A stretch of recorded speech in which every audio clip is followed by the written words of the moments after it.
संसार का अर्थ ही क्या होता है? संसार से अर्थ होता है वो जो हमने कल्पित कर लिया है, गढ़ लिया है। हम अकेले रहने में डरते हैं, घबराते हैं। अकेलापन काटता है, एकाकीपन की बड़ी पीड़ा है। हम दूसरे को चाहते हैं, कोई चाहिए जो हमारे अकेलेपन को भर दे। पत्नी हो, पति हो, बच्चे हो, परिवार हो, ये सब मान्यताएं हैं। लेकिन हम जी लेते इन मान्यताओं में अपने को उलझा के, इन खिलौनों में अपने को भरमा के। और हम डरते हैं बहुत कि कहीं भरम टूट ना जाए। हम ऐसे लोगों से भी बचते हैं जो हमारे भरम तोड़ दें। हमें भी पता है कि है तो सब भरम, मगर हम भ्रमों को भी वास्तविक बनाने का खूब उपाय करते हैं। तुम देखते हो जब हम विवाह करते हैं किसी युवक का, युवती का, पुराने समय में लोग होशियार थे, बाल विवाह करते थे। बाल विवाह की सबसे बड़ी खूबी जो थी वो यही थी कि बच्चों को जितने जल्दी धोखा दिया जा सकता है और धोखे पर भरोसा दिलवाया जा सकता है, उतना बड़ों को नहीं दिलवाया जा सकता। उम्र हो जाती तो बोध भी आ जाता, सोच विचार भी आ जाता है। छोटे छोटे बच्चे 4-6 साल की उम्र के, ये तो किसी भी चीज को भी मान ले। इनको तो तुम जो कह दो वही मान ले। ये तो रात अंधेरे में रस्सी पे टंगा हुआ लंगोट इनको भूत मालूम पड़ता। तुम बता दो कि ये 2 हाथ है, ये देखो भूत खड़ा हुआ है, ये तो उसको भूत मान लेते, ये तो घबरा जाते। ये तो किसी भी चीज से डर सकते हैं। छोटे बच्चे, अभी इनमें तर्क भी नहीं उठा, विचार भी नहीं उठा, विवेक भी नहीं जगा। पुराने लोग होशियार थे, ज्यादा चालबाज थे। छोटे छोटे बच्चों का विवाह करवा देते थे और विवाह करने का आयोजन इतना भव्य होता था कि भरोसे ही आ जाए। छोटा बच्चा घोड़े पे बैठे, राजा बने, दूल्हा राजा, छुरी इत्यादि लटकी है, शानदार कपड़े पहने, नगर समाज के बड़े से बड़े लोग नीचे चल रहे हैं, वो घोड़े पे बैठा।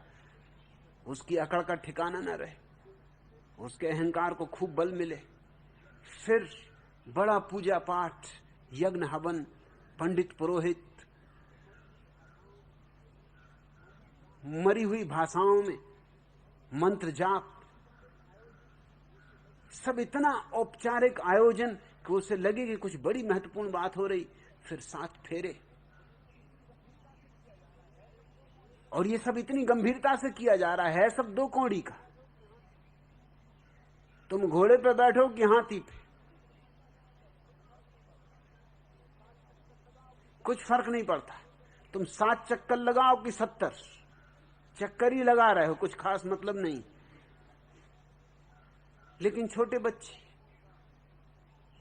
कि बांध दिया पत्नी का पल्ला छोटे बच्चे के पीछे, वो सोचता है कि अब गांठ बन गई, और समझा दिया कि अब गांठ बन गई, ऐसी गांठ जो अब खुलती नहीं, अब कभी खोली नहीं सकती। छोटे बच्चे मान लें और भरोसा बचपन में बैठ जाए। ये सम्मोहन की प्रक्रियाएं थी, ये सम्मोहित करना है। फिर अब इसी पत्नी के साथ बड़ा होगा बच्चा, तो जैसे बच्चे बड़े होते हैं भाई बहन के साथ, वैसे ही पत्नी को भी बड़ा होते देखेगा अपने साथ। स्वभावता साथ रहते रहते सहयोग से, सहचरी से संबंध गहरा हो जाए। जब तक दुनिया में बाल विवाह था तब तक तलाक की बात पैदा नहीं होती थी, सोची नहीं जाती थी। जिस दिन से दुनिया में युवकों ने जिद की कि हम तो युवा होने पर विवाह करेंगे, उसी दिन से खतरा विवाह के लिए शुरू हो गया। क्योंकि युवक को तुम लाख घोड़े पे बिठाओ, वो जानता है कि घोड़े पे बिठा रहे से होना क्या है। दूल्हा राजा ही कहो तो क्या फर्क पड़ता है? 7 गांठें बांध दो, इससे क्या होता है? 7 चक्कर लगवा दो, उससे क्या होता है? उसे साफ दिखाई पड़ रहा है कि सबसे होना क्या है। कल तक जो स्त्री पराई थी वो आज अपनी कैसे हो जाएगी? मैं कल तक पराया था, अजनबी था, आज अपना हो गया। कल तक एक दूसरे से कुछ लेना देना नहीं था, आज अचानक आंख के घेरे के 7 चक्कर लगा लेने से हम एक दूसरे के हो गए। संसार हमारा सृजन, हम बनाते, और हम बनाते हैं इसलिए कि हम अकेले होने में डरते, हम अकेले होने में भयभीत होते। और सच्चाई यही है कि हम अकेले ही हम आए, अकेले ही हमें जाना है। दोनों के बीच में जो थोड़ा सा अंतराल है उसको हम भर लेते हैं भीड़ भाड़ से। लेकिन सच्चाई यह है कि तब भी हम अकेले। मैं उस व्यक्ति को ही सन्यासी कहता हूं जो जानता है कि अकेला मैं आया हूं, अकेला मैं जाऊंगा और अकेला मैं हूं। इसका यह मतलब नहीं है कि तुम भागो हिमालय की किसी गुफा में बैठ जाओ। अकेले होने के लिए कहीं जाने की जरूरत नहीं, तुम जहां हो वहीं अकेले हो। जो आदमी कहता है कि संसार छोड़ के मैं हिमालय जाऊंगा क्योंकि मैं तो अकेला हूं, उसको अभी शक कायम है कि संसार में रहेगा तो अकेला नहीं, हिमालय पर रहेगा तो अकेला है। तुम्हारे तथाकथित भगोड़े सन्यासी उतने ही भ्रम में हैं जितने तुम्हारे गृहस्थ। दोनों की मान्यता एक है, दोनों मानते हैं कि यहां रहे संग साथ तो संग साथ हो जाएगा। सन्यासी भी डरा हुआ, सन्यासी ज्यादा डरा हुआ, इससे तो गृहस्थी ज्यादा हिम्मतवर, डटे हैं। सन्यासी तो भगोड़ा है, उसने तो पीठ दिखा दी। मगर हम तो जब किसी चीज को पूजना चाहें तो अच्छे अच्छे नाम दे देते। भगोड़ा नहीं कहते हम उसको, पलायनवादी नहीं कहते, हम उसको कहते त्यागी। सुंदर शब्द दे दिया, भगोड़ेपन को छिपा दिया। कृष्ण युद्ध के मैदान से भाग गए, हमने उनको नहीं कहा भगोड़ा दास, हमने नाम दिया रणछोड़ दास जी। क्या होशियारी के लोग, रणछोड़ दास जी मतलब वही है। मगर अब किसी को ख्याल नहीं आता कि रणछोड़ दास जी का मतलब क्या। मंदिर है रणछोड़ दास जी के मंदिर, मगर रणछोड़ दास का मतलब क्या होता है? भाग खड़े हुए युद्ध छोड़कर। भगोड़ा दास को झगड़ा हो जाए, हिंदू अदालत में पहुंच जाएंगे, हमारी धार्मिक भावनाओं को चोट पहुंच गई। हालांकि भगवान भगोड़ा दास जी ज्यादा जचे, बजाय भगवान रणछोड़ दास जी की थोड़ी तुक भी बैठती, भगवान और भगोड़ा दास। रणछोड़ दास में कोई तुक भी नहीं, मगर मतलब वही है। हम सुंदर शब्द दे देते। आदमी मर जाता तो हम कहते महायात्रा पे निकल गए। अगर वो आदमी उठा है तो सिर खोल दे तुम्हारा, हम तो मर गए और तुम कह रहे महायात्रा पे निकल गए। आदमी मर जाता हम कहते हैं प्रभु के प्यारे हो गए। वो उठाए जरा तो गर्दन दबा दे कि ये प्रभु का प्यारा होना, हम तो मर रहे हैं और तुम कह रहे प्रभु के प्यारे हो गए। लेकिन हम अच्छे शब्द खोजते हैं झूठों को छिपाने के लिए। कोई मर जाता तो हम कहते हैं कि अच्छे लोग परमात्मा पहले उठा लेता, बाकी बुरे लोगों को जिंदा रखता है। किसी घर छोटा बच्चा मर गया तो लोग उसको समझाने पहुंच जाते हैं कि चिंता ना करो, परमात्मा अच्छों को जल्दी उठा लेता। तो गौतम बुद्ध जो 84 साल तक जिए, कुछ गड़बड़ रही होगी, नहीं तो परमात्मा के प्यारे पहले ही हो गए होते। मगर हम हर भ्रांति को संभालते, लीपते पोतते, ये हमारी आदतें हैं। इस तरह हम अपने संसार को किसी तरह संभाले चलते। ताश के पत्तों का घर है, मगर उसमें टेकें लगाए रखते हैं।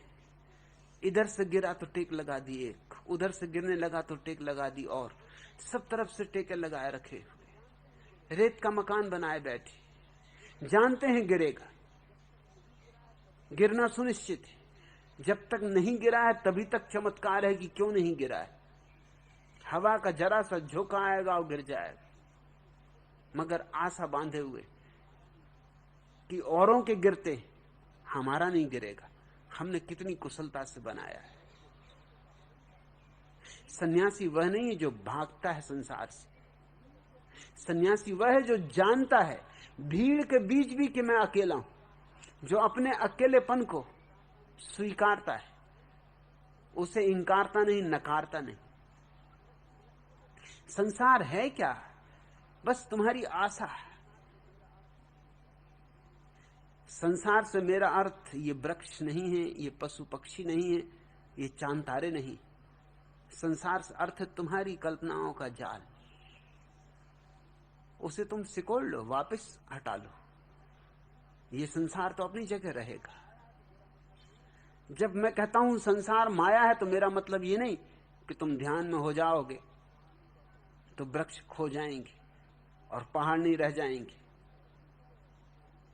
पहाड़ भी अपनी जगह होंगे, वृक्ष भी अपनी जगह होंगे। ये विश्व तो अपनी जगह होगा। सिर्फ इस विश्व के संबंध में तुमने जो भ्रांतियां बना रखी थी, तुमने जो एक घरघूला बना रखा था अपनी ही कल्पनाओं का, वो भर नहीं होगा। जगत तो सत्य है, उतना ही सत्य है जितना ब्रह्म सत्य है। लेकिन इस जगत के भीतर तुमने एक कल्पनाओं का संसार बना रखा है, वो बिल्कुल झूठ है। वो तुम्हारा ही है। सुबह जब तुम जागोगे तो तुम्हारे सपने खो जाएंगे। इसका ये मतलब नहीं कि तुम्हारे कमरे का फर्नीचर खो जाएगा और जिस बिस्तर पर तुम सोए थे रात भर वो नदारत हो जाएगा। तुम अपने बिस्तर पे ही अपने को पाओगे, अपने कमरे में ही पाओगे। लेकिन एक बात बदल जाएगी। रात सपनों में तुम न बिस्तर पे थे, न तुम अपने कमरे में थे। तुम न मालूम कहां कहां रहे। टिम्बकटू पहुंच गए कि टोक्यो पहुंच गए कि कौन कौन सी कारगुजारियां कर ली सपनों में पता नहीं। कितनी चोरियां कर ली, हत्याएं कर दी, किसकी स्त्री ले भागे, क्या क्या हुआ सपने में, वो सब खो जाएगा। लेकिन जो है वह नहीं खोएगा, वह तो अपनी जगह है। एक बार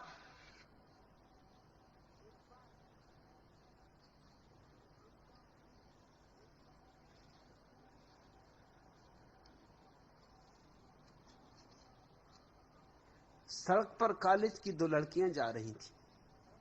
अचानक किसी बात पर उनकी तू तू मैं हो गई।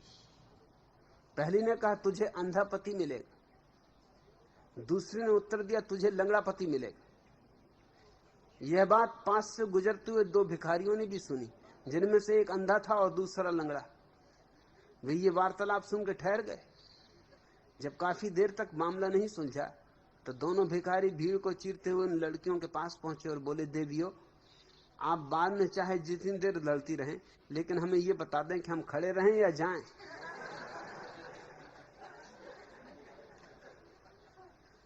तुम्हारा संसार बस ऐसा ही है, आशा बांधे हुए हो। अब उन दो भिखारियों की विचारों की आशा कि यह अच्छा मौका मिला,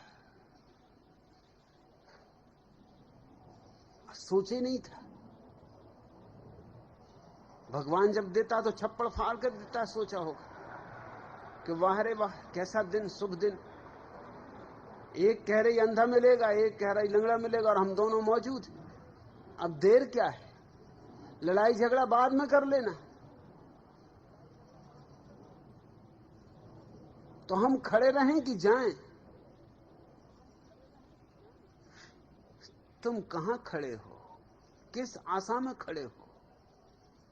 तुम्हारी सब आशाएं बस ऐसी ही हैं, धन की, पद की, प्रतिष्ठा की, सब झूठी हैं।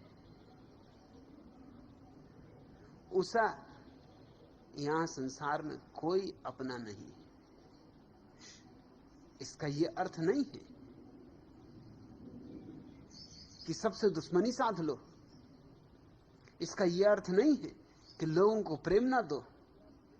इसका यह अर्थ नहीं है कि लोगों की सेवा ना करो, इसका यह अर्थ नहीं है कि भाग जाओ, कहीं दूर किसी निर्जन में छिप जाओ। इसका केवल इतना ही अर्थ है कि अपने एकांत को, अपने एकाकीपन को इन भ्रांतियों में मत डुबाओ। अपने एकांत को जियो। एकांत को जीने का नाम ही ध्यान है। अपने एकाकीपन में रस लो, अपने एकाकीपन का आनंद खोजो। और जितना आनंद अपने में है, अपने में, अपने एकाकीपन में, उतना इस जगत के किसी संबंध में नहीं। लेकिन लोगों ने भ्रांतियां कर ली। कहा यही था ज्ञानियों ने सदा सदा कि अपने भीतर जो छिपा है उस एक को जानो। मगर उस एक को जानने की बजाय दुनिया में दो तरह के लोग हो गए, एक जो पर से बंधे हैं और एक जो पर से भाग रहे हैं। दोनों अपने को नहीं जानने की चेष्टा में संलग्न है। एक पर में आकर्षित है और पर को पकड़ रहा है, वो भी गलती कर रहा है। और दूसरा पर को छोड़ के भाग रहा है। पर को छोड़ के भागना तभी सच हो सकता है जब पर को पकड़ना संभव हो सके। जिसको पकड़ा ही नहीं जा सकता उसको छोड़ोगे कैसे? जो अपना ही नहीं है उसका त्याग क्या करोगे? एक सन्यासी मुझसे कहते थे आके कि मैंने पत्नी का त्याग कर दिया, बच्चों का त्याग कर दिया। मैंने उनसे पूछा वो तुम्हारे थे? अगर तुम्हारे थे तो तुम्हारे त्याग करने का कोई अर्थ है। अगर तुम्हारे थे ही नहीं तो फिर तो तुम्हारी जो मर्जी हो वो कहो। तुम कहो कि मैंने सूरज का त्याग कर दिया, मैंने चांद का त्याग कर दिया।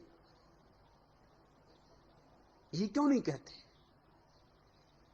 तुम्हारी पत्नी भी इतनी ही तुम्हारी नहीं थी जितना सूरज तुम्हारा नहीं।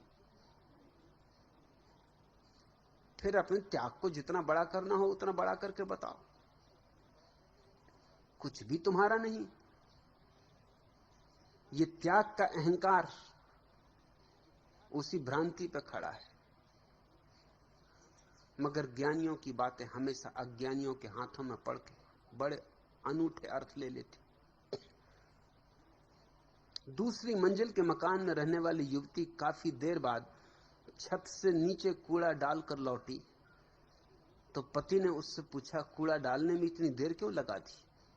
आपने ही तो कहा था कि छत से कूड़ा डालते समय छत के नीचे आने जाने वाले लोगों को देखकर कूड़ा डाला करो। काफी देर तक वहां से कोई गुजरा ही नहीं। अभी एक आदमी वहां से गुजरा तो मैंने उसे देखकर छत से नीचे कूड़ा डाला। पत्नी ने देरी का कारण समझाया। बुद्धों ने कहा है, अकेले होने में आह्लादित हो, अकेले होने में रस खोजो। जितना मौका मिल सके, जब मौका मिल सके, तब आंख बंद करो, भीतर जाओ। वह तो नहीं करते लोग। कुछ भाग रहे हैं बाहर धन की तरफ और कुछ भाग रहे हैं धन से, लेकिन दोनों बाहर ही भाग रहे हैं। धन भी बाहर है, त्याग भी बाहर है। इसलिए मैं अपने सन्यासी को न तो कहता हूं कि तुम धन छोड़ो, न कहता हूं पद छोड़ो, न कहता हूं पत्नी छोड़ो। ये छोड़ने का गोरख धंधा बंद करो। तुम्हारा कोई है ही नहीं। छोड़ना क्या है? पकड़ना क्या है? न तुम किसी के हो न कोई तुम्हारा है।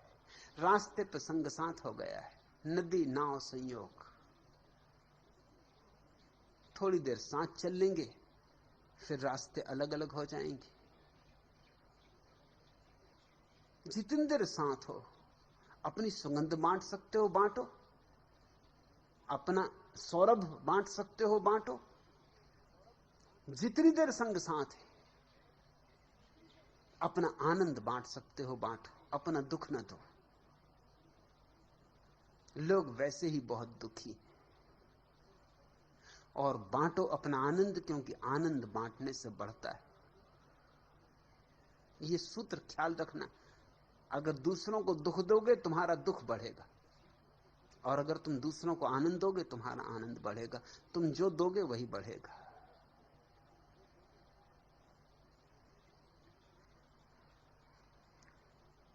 और गलत व्याख्याएं न करो।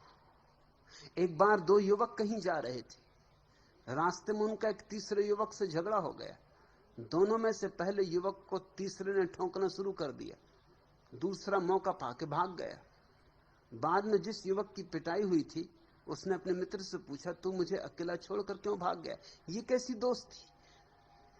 अरे दोस्त तो वही जो वक्त पे काम आए, दोस्त तो वही जो अपने दोस्त को दुख में न देख सके। और दूसरे ने कहा, भाई इसलिए तो भाग गया क्योंकि तुम्हें पिटते मैं नहीं देख सका, बिल्कुल नहीं देख सका, मेरी बर्दाश्त के बाहर हो गए।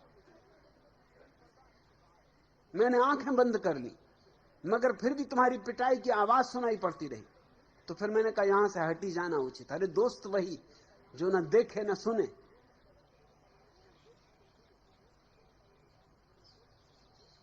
जीवन में हमने खूब उल्टी व्याख्याएं कर ली। आदमी के पास बड़ी उल्टी खोपड़ी, कुछ कहो कुछ समझेगा और सदियों सदियों तक फिर उस नासमझी को ढोएगा। संसार को ऊसा छोड़ना नहीं। हां, अपना यहां कोई भी नहीं। इसका यह अर्थ नहीं है कि विरस हो जाओ। इसका यह भी अर्थ नहीं है कि दूसरों के प्रति उदास, दूसरों के प्रति एक ठंडापन ले आओ अपने जीवन में, एक मुर्दगी ले आओ। नहीं, अपना यहां कोई भी नहीं, उनका भी कोई नहीं। और सब चाहते कि कोई होता, कि हम अकेले ना होते। इस चाह के कारण सब ने आयोजन कर लिए हैं अपने अपने। कई तरह के आयोजन हैं। परिवार बनाते हैं लोग, धर्म बनाते हैं लोग, राजनीतिक दल बनाते हैं लोग, राष्ट्र बनाते हैं लोग। ये सब उपाय हैं कि किसी तरह के नाते खड़े कर लें। वो कोई हमारा है, हम अकेले नहीं। जब तुम कहते हो मैं भारतीय हूं तो तुम क्या कह रहे हो? तुम ये कह रहे हो कि जितने भारत के वासी हमारे, मैं उनका हूं। जब तुम कहते हो मैं हिंदू हूं तो तुम क्या कह रहे हो? तुम ये कह रहे हो कि सब हिंदू मेरे हैं, मैं उनका हूं। और जब तुम कहते हो मैं ब्राह्मण हूं तो तुम ये कह रहे हो सब ब्राह्मण मेरे हैं, मैं उनका हूं। ऐसे तुमने न मालूम कितने बड़े छोटे, उनमें और छोटे, कितने घेरों पर घेरे बना रखे और उनसे भी काम नहीं चलता। तो कोई रोटरी क्लब में भर्ती हो जाता है, रोटेरियन। सब रोटेरियन अपने।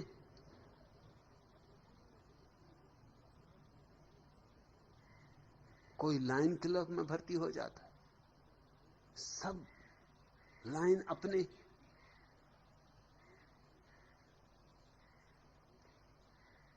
एक अजायब घर में एक महिला अपने बच्चे को लेकर अजायब घर दिखाने गई थी। बच्चे तो अजीब अजीब प्रश्न पूछते। एक सिंह को देख के बच्चे ने पूछा कि मम्मी, क्या तुम बता सकती हो कि लायन एक दूसरे से कैसा प्रेम करते? उसकी मम्मी ने कहा, बेटा तेरे पिता के सब दोस्त रोटेरियन,